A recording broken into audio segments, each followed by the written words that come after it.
Alright,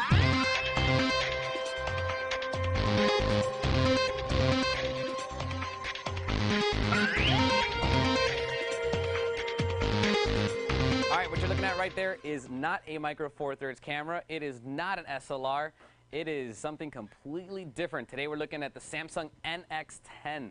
This is a very neat little camera, and little I refer to its size and not its performance, because this has a full APS-C sized CMOS sensor inside. That's the same size sensor you're going to find in a lot of mid-range and prosumer DSLRs from Nikon and from Camera, Pentax, Fuji. They all use the APS-C size sensor, and that is what is in here, but this is not a full-size camera, and as you can tell, it just seems to be smaller. It's not really small, but it is slightly smaller than normal, and that's because it has no mirror inside. There is no lockup. This is a electronic viewfinder. It's actually got a little screen in here. There is no mirror, so that's very interesting. But it does have a full-size CMOS sensor in here, and it's a 14.6 megapixel sensor. It produces 4592 by 3056 pixel print, and it also does 1280 by 720p video, which is absolutely incredible.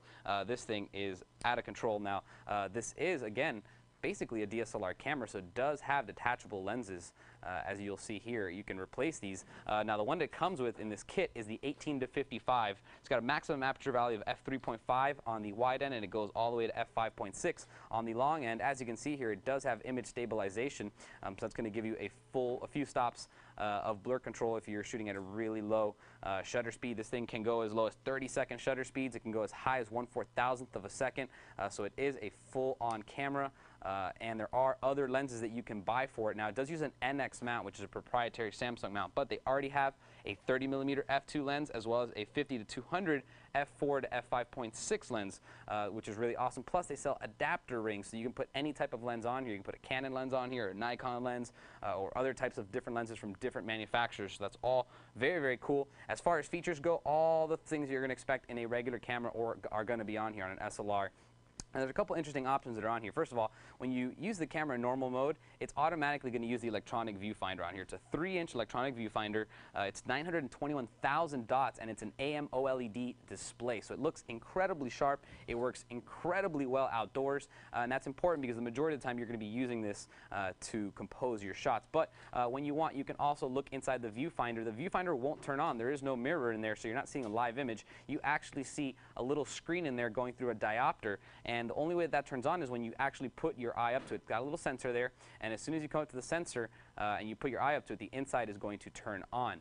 So very intelligent little system. You don't have to manually control anything or click live view. It just automatically goes to here, and then when you put your finger up or your eye up to here, it's going to automatically turn on the viewfinder on the inside. Now, it does have a full feature flash. If you need to shoot with flash, you can do that as well. It also has a full hot shoot. So if you wanted to perhaps put an aftermarket flash up here, you could as well. They make their own that works through its automatic ETTL, or their version of ETTL. But you could also put a manual flash on here if you so desired. Now, let's talk a little bit about where everything is and how this thing works. I'm going to show you all the buttons. Starting from right over here, on switch is usually the first thing you're going to do. It's your typical on-off right there. Just going to turn it off, turn it on. Over here is your dial. This is going to control your aperture and or your shutter speed, depending on how you program it. You can program some of these buttons. Over here, you do have a continuous mode as far as shooting goes. So if you want to capture some high-speed sports photography, you can do that as well. It also has a continuous mode for the focus. There is, full single, continuous, and manual focus. Now, again, it is fully contrast-based, so it's a slightly bit slower, but it's actually really, really fast, way faster than any point and shoot I've ever seen. This thing is definitely up there with the 4/3. I bet you it probably focuses as fast as a 4/3 and as fast as, let's say, some sort of like Rebel or low-end DSLR. Over here is the dial, control dial, all the different settings that are on here. You can do aperture priority, program, shutter priority, manual, and then there's a bunch of scene modes that are kind of like you'd find on a point and shoot that are basically for people that are buying this camera but don't really know how to use an SLR. As you move over here, you have your dedicated flash button. Right below it is the menu, which is going to bring up your menu full of all sorts of things to choose from.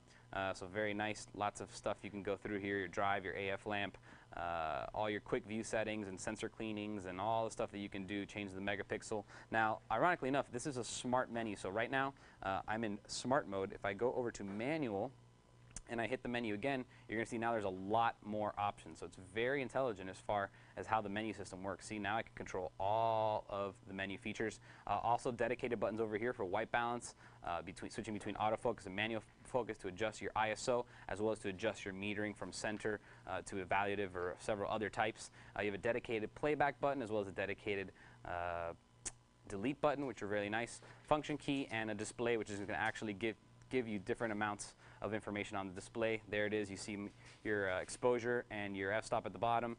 If you want to add more, it's going to tell you your ISO and your white balance and your quality. You can even get a histogram. If you want to shoot with a live histogram, you can see there. That's going to let you get your exposure perfectly. You can see there the highlights are blown out. If I lower it a little bit, they're still blown out. But that's because I am plus 1 point something there. Evaluative, so I cranked it up a little bit. Now let's talk a little about media. This thing does shoot to SD cards, and they go in right there.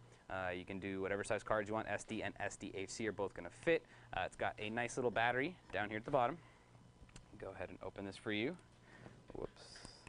There you go. Good size battery for such a small camera. Should last you easily a day or two. Again, this is not like a point and shoot. It does use a screen, so it's going to waste a little bit faster than a DSLR, but it should last for quite a while. Also, right in the middle, in line with the lens, is a 1/4 inch by 20 threaded tripod mount. You can hook that up to a tripod, or again, because it shoots HD video, you might want to put it on some sort of shoulder rig. You could use this kind of as a video camera if you so desired. The audio doesn't have an audio input, unfortunately, on this side, but it still takes pretty decent audio from just the built-in microphone. It does have a USB 2.0 out, a control here to add a intervalometer or a remote shutter release. There is an HDMI port. It's actually a mini HDMI port to share video and photos on a large TV, and then an AC input in case you want to just power this thing not off the battery. Also on this camera, you will notice that you do have a diopter adjustment right up here at the top. Again, it's an electronic viewfinder, but it does have a piece of glass between, so you do have a diopter adjustment right there that you can use. And you also have, down here at the bottom, old school feature, you do have a depth of field preview button in case you want to see your depth of field.